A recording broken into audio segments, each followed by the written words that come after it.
கட்சி நடத்துகிறாங்களே அவங்களே ஒரு ஒரு தீர்க்கமான முடிவுக்கு வந்துடுறாங்கல்ல. இப்போ நாம் தமிழர் கட்சி எடுத்தீங்கன்னா அவங்க எங்கேயுமே நான் சொல்ல 230வது தொகுதியிலும் எங்களோட வெற்றின்னு நாங்கள் பதிவு பண்ணல. இன்றைக்கி அவங்க நினைக்கிற ஒரு இடம் வந்து சீமான் வெல்வாரா. ஏன்னா அவங்க களத்தில் தெரியும், அவங்க போட்டியோட அவங்களோட வலிமை தெரியும்.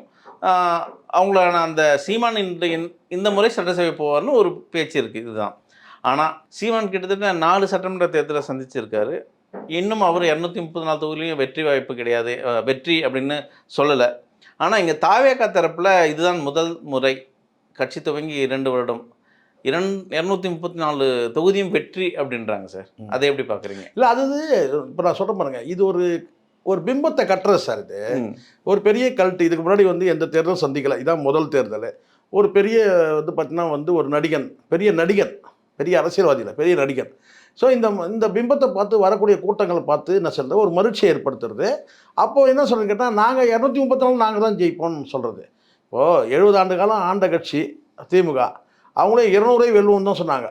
எது அவங்க 200 வெல்வோம்னு சொல்லும்போது இதே டிவிகே தலைவர் என்ன சொன்னார்னா, மேடையில் பேசும்போது என்ன சொன்னார்னு சொல்லிட்டேன்னா, என்ன சொன்னான்னா, இருமாப்புடன் சொல்கிறாங்க, 200 வெல்வோம் என்று இருமாப்புடன் சொல்லும் கூறும் அப்படின்னு. யார்? முத்துவேல் கருணாநிதி ஸ்டாலின் வந்து 200 வெல்வோம் என்று இருமாப்புடன் கூறும் முத்துவேல் கருணாநிதி ஸ்டாலின் அவர்களே அப்படின்னா. இதுக்கே எத்தனை நாள் மனப்பாடம் பண்ணணும்னு தெரியல வச்சுங்களேன். அது எதுக்கு சொல்கிறேன்னா, 200 வெல்வோன்றது இருமாப்பு. அப்போ 234 வெல்வோன்றது நீங்கள் சொல்லுங்கள். 200 வெல்வோம் 70 ஆண்டு காலம் ஆண்ட கட்சி 200 வெல்வோம் அப்படின்னு சொல்கிறது இருமாப்பு.